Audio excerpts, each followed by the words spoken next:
Imagine you're alone in a tiny spacecraft orbiting Earth, with hundreds of kilometers sitting between you and your home. Then, all of a sudden, you start to hear a knock on the hull.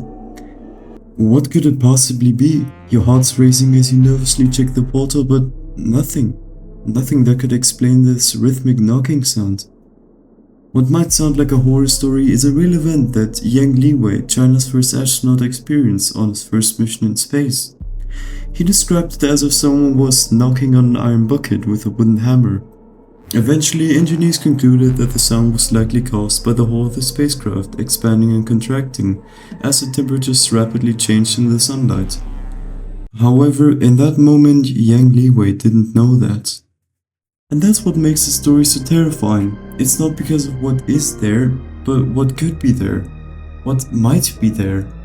When faced with an unanswered question, something like "what is that?" or "who is that?", your mind starts to fill in the blanks with sometimes irrational explanations. These explanations often reflect our worst fears. A simple knock on the door is enough for you to imagine the worst that there can be. The fear of the unknown is one of the few universal fears that humans have.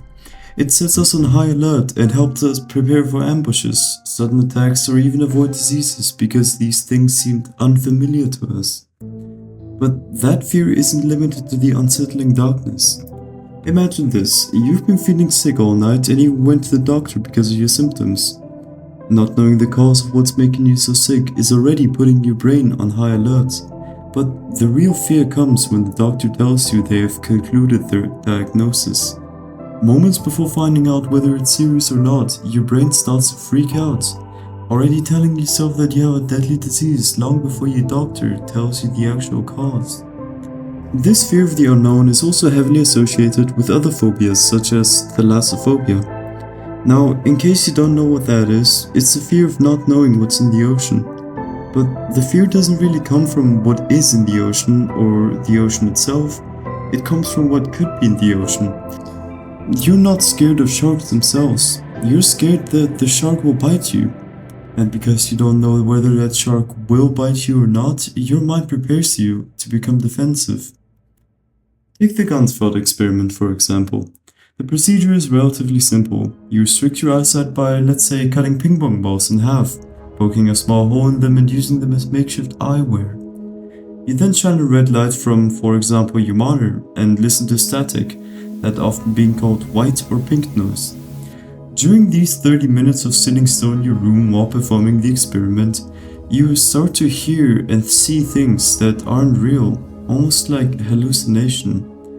And this is because your mind, with your senses being so restricted, starts to fill in the gaps, creating these often disturbing visuals. The GanzFeld experiment really is something fascinating about your mind though. It proves that your mind adapts to things in an astonishing pace when key pieces are missing, such as your senses. Your brain triggers a sixth sense when all other senses are suppressed, but it still leaves one question open. Why does this fear happen though? How come your brain freaks out over the simplest things such as not knowing something? Well, contrary to what it might sound like, your brain doesn't want to know everything. It wants to predict patterns. That's what's called pattern recognition. You might have heard that word before. You know, solving puzzles, counting from 1 to 10, it's all pattern recognition. Well, your mind is centered around this pattern recognition. Every action around you will drive your brain to expect what's coming next by following said pattern. But when the pattern breaks, your brain all of a sudden doesn't know what's going to happen next, and it drives you into curiosity, fear, or stress. To handle this mystery, our brains found that missing information with the worst that can happen. Because we always want to be prepared for the worst, it triggers our fight or flight response. And that's what made Liwei's experience so terrifying. It's not the knock itself that made him so nervous, but it's what could have caused the knock that made him scared. That knock broke his brain's pattern of being able to predict what's next, and when he didn't know what's next, his mind came up with something. So, something unpredictable means it's scary, but why do we evolve this response in specific when patterns are broken?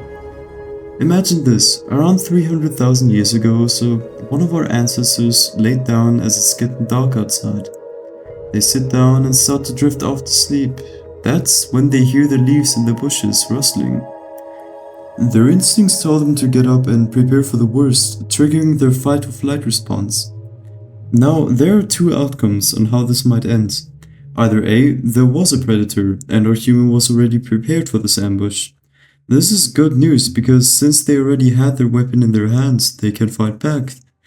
Or outcome B, there was nobody, but our human is still prepared. This is even better news because now they can lay back down and drift off to sleep peacefully. So the reason why we have this fear is because it helped us prepare for predators and even avoid drinking from dirty waters because we don't know if they have diseases in them.